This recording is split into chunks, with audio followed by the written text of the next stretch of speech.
आज का ये अद्भुत क्रमांक बहुत ही भाग्यवर्धक होने वाला है क्योंकि आज हम बात करने वाले हैं महाराज जी की एक ऐसी दिव्य शिक्षा के विषय में जिससे अनुसरण करके आप अपने जीवन में सर्वस्व बड़ी सुगमता से प्राप्त कर सकते हैं।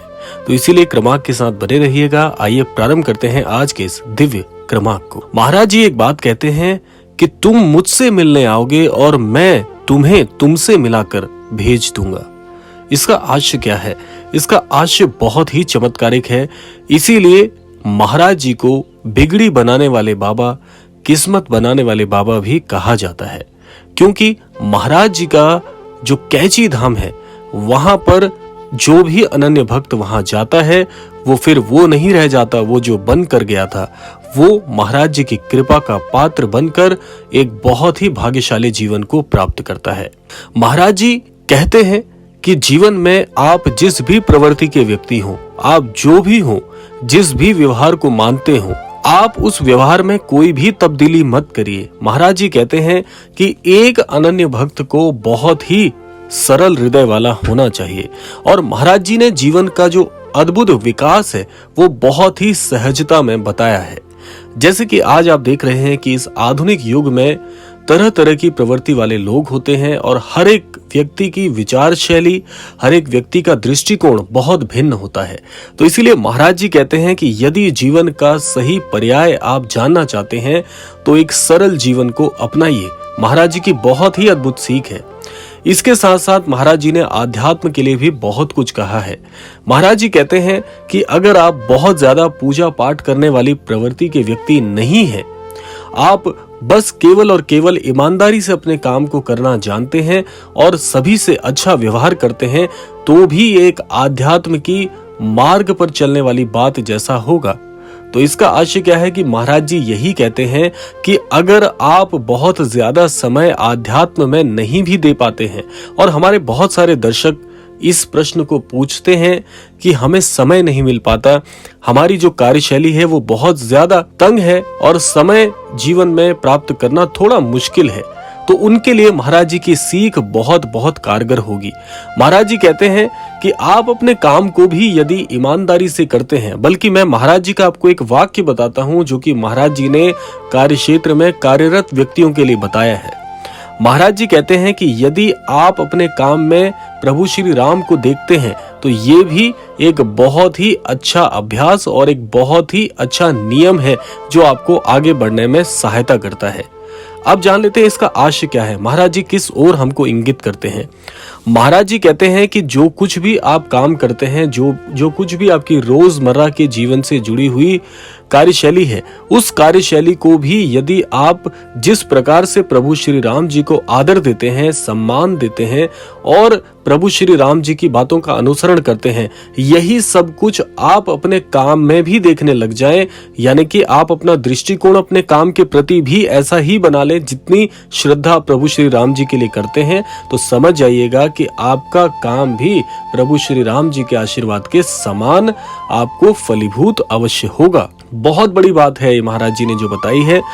अब आइए जान लेते हैं कि महाराज जी कैसे आपके भाग्योदय में आपके लिए बहुत ही अद्भुत मार्ग प्रशस्त करके देते हैं।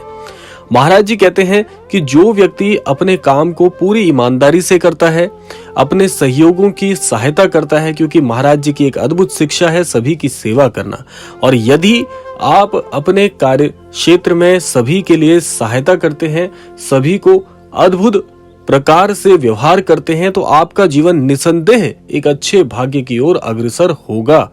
और इसके साथ साथ यदि आप आध्यात्मिक प्रवृत्ति वाले व्यक्ति भी हैं तो ये तो फिर सोने पर सुहागा जैसी बात है, क्योंकि महाराज जी कहते हैं कि जो व्यक्ति आध्यात्म को अपना परम मार्ग मानना चाहता है, यानी कि आध्यात्म के मार्ग में गति करना चाहता है, आध्यात्म के मार्ग से ईश्वर को प्राप्त करना चाहता है, तो उसके लिए भी बहुत ही सरल नियम है कि केवल और केवल सरल जीवन शैली को अपना लीजिए। ज्यादा जटिल होने की आवश्यकता नहीं है।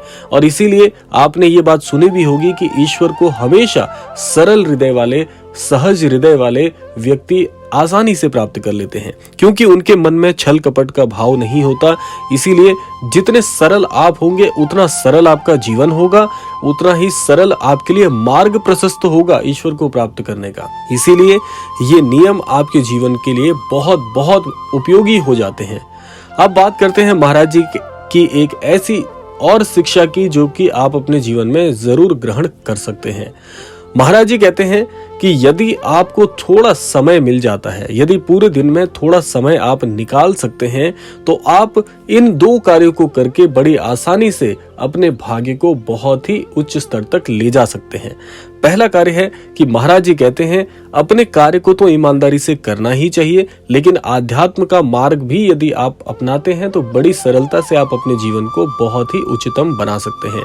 पहला नियम महाराज जी कहते हैं कि जितना भी आपको समय मिलता है उस समय में आप एक पुस्तिका बना लीजिए और उसमें प्रभु श्री राम जी का नाम लेखन करिए।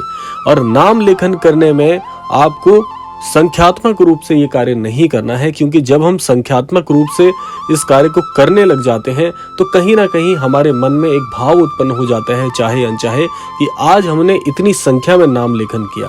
एक प्रकार का मान उत्पन्न हो जाता है, और भक्ति में मान की आवश्यकता है ही नहीं। यदि भक्ति में भी आपको मान आ गया तो समझ लीजिए कि आपकी भक्ति विफल हो रही है, ये गलत ही आप सोच रख के चल रहे हैं। इसलिए मैं तो आपको यही कहूंगा, मैं व्यक्तिगत रूप से भी इस कार्य को करता हूं तो आपको यही बताऊंगा कि नाम लेखन कभी भी संख्यात्मक रूप से मत करिएगा। जितना आप एक दिन में जितना भी आपको समय मिल जाता है उतना आप नाम लेखन प्रतिदिन करिए। और बहुत से अनन्य दर्शक ये प्रश्न पूछते हैं कि जब वो पुस्तिका भर जाए तो उसका क्या करना चाहिए। देखिए, सबसे अच्छा मार्ग ये है कि आपका जहां पर भी मंदिर स्थान है, जब आपकी पुस्तिका राम नाम लेखन से भर जाती है तो उस पुस्तिका को आप अपने मंदिर स्थान में ही संजो कर रख दीजिए। ये बहुत पवित्र होगा, क्योंकि इसको कहीं ऐसी जगह दान करने की बजाय जहां पे आपके मस्तिष्क में संशय आ जाए कि ये पुस्तिका का कोई दुरुपयोग तो नहीं होगा, कहीं से पूरा सम्मान मिलेगा नहीं मिलेगा, इस प्रकार के मन में प्रश्न आते हैं, उससे अच्छा यह है कि आप अपने मंदिर स्थान पर ही इसको संरक्षित करके रख लीजिए। बहुत बहुत अच्छा ये होगा। महाराज जी दूसरी बात और क्या कहते हैं, इसके अलावा यदि मान लीजिए आपको इतना भी समय नहीं मिल पाता कि पूरे दिन में आप कुछ समय के लिए राम नाम का लेखन कर पाए, तो एक उपाय महाराज जी ने और बताया है, वो है आप प्रभु श्री राम जी के नाम का जाप कर लिया करें। और जाप में भी संख्यात्मक रूप से आपको बिल्कुल नहीं सोचना है। जितना समय मिल गया, 5 मिनट मिल गए, 2 मिनट मिल गए, या इससे भी कम समय मिल गया, जितना समय मिलता है उतना आप प्रभु श्री राम जी के नाम का जाप कर लेंगे तो ये बहुत बहुत सहायता करेगा आपके भाग्य को परिवर्तित करने में। ये बहुत सरल से उपाय महाराज जी बताते हैं, लेकिन जो चीजें सरल होती हैं वही सबसे ज्यादा जटिल होती हैं, क्योंकि सरल चीजों पर लोगों का ध्यान कम आकर्षित होता है। तो इसीलिए महाराज जी की ये कुछ एक शिक्षाएं मैंने आज के क्रमांक में शामिल की थी, जो कि आपके लिए बहुत बहुत उपयोगी होंगी यदि इनका जीवन में आप अनुसरण करते हैं तो ये था आज का अद्भुत क्रमांक। आशा करते हैं क्रमांक आप सभी को अवश्य ही पसंद आया होगा। इसी कामना के साथ विदा लेने का समय भी आ गया है। विदा लेने से पूर्व समय है प्रार्थना का।